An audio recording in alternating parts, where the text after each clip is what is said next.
Selamat siang.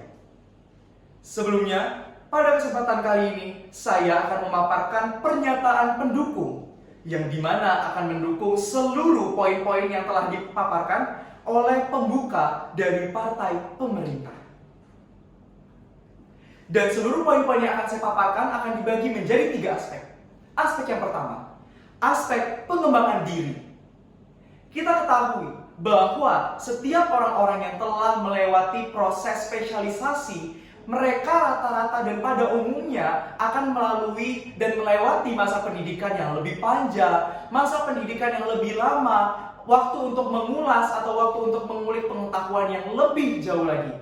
Hal ini membuat ia akan merasa lebih pintar, ia akan merasa lebih memahami, ataupun ia akan merasa lebih paham terhadap suatu permasalahan dari suatu bidang ilmu.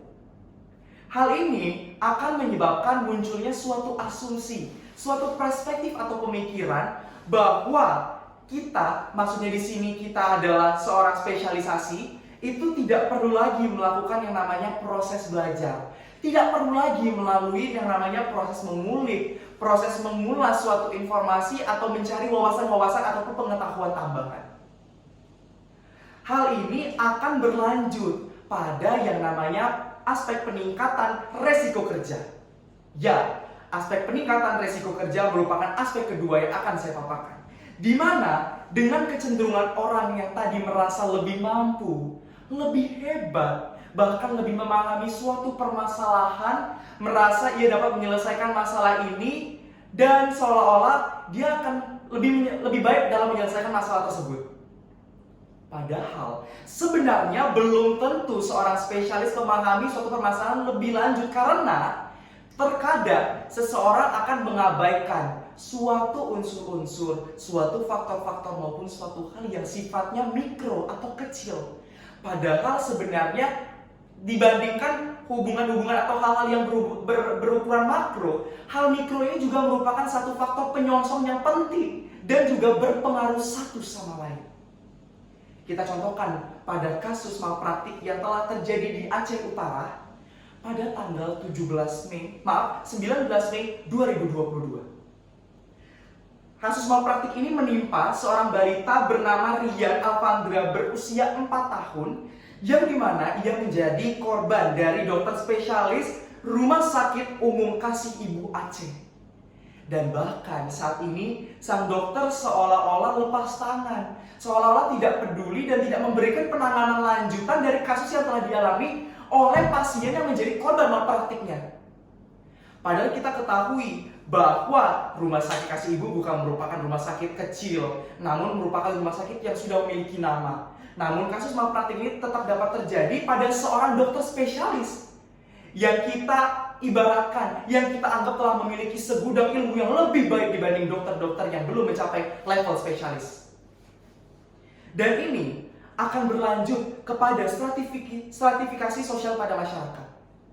Dan sebelum itu, pada peningkatan resiko kerja tadi, pernah terjadi yang namanya kasus yang terjadi pada seorang perempuan berusia 30 tahun di Bintan Utara, di mana ia juga kembali menjadi korban malpraktik dari seorang dokter yang menyebabkan perutnya berlubang dan mengeluarkan bau busuk selama kurang lebih 3 hari. Dan bayangkan, selama 3 hari tersebut ia tidak mendapatkan penanganan tambahan dari sang dokter, bahkan sekedar untuk penggantian perban saja tidak ada. Kita akan berlanjut pada poin yang ketiga, yakni stratifikasi sosial dalam masyarakat.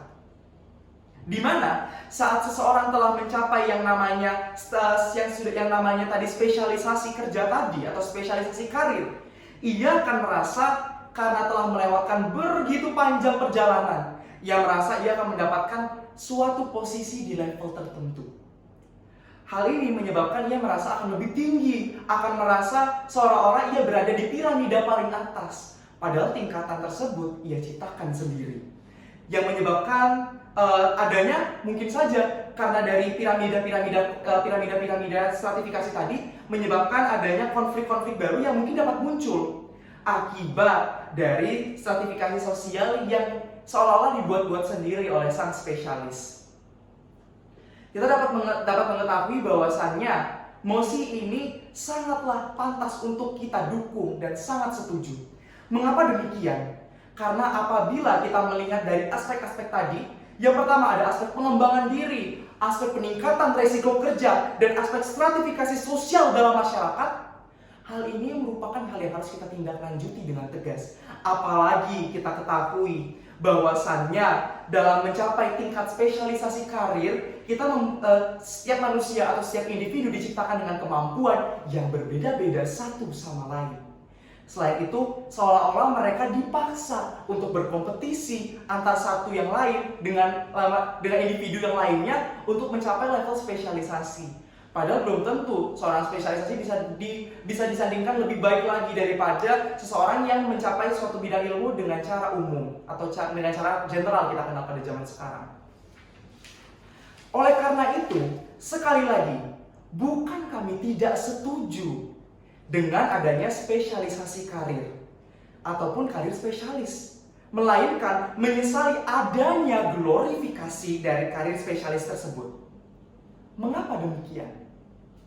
Kita ketahui bahwa seyogyanya penghargaan itu tidak hanya diberikan kepada spesialisasi tertentu, namun melainkan kita memberikan kepada seseorang yang telah mengimplementasikan kemampuan yang ia miliki dalam menunjang profesi yang telah ia bawa, yang telah ia miliki dan ia jalani. Sehingga kemampuan dan wawasan yang dimiliki dapat berguna bagi dirinya sendiri dan dapat membantu orang banyak. Dan tidak akan terjadi yang namanya kasus malpraktik kembali. Mungkin itu dia yang dapat saya sampaikan.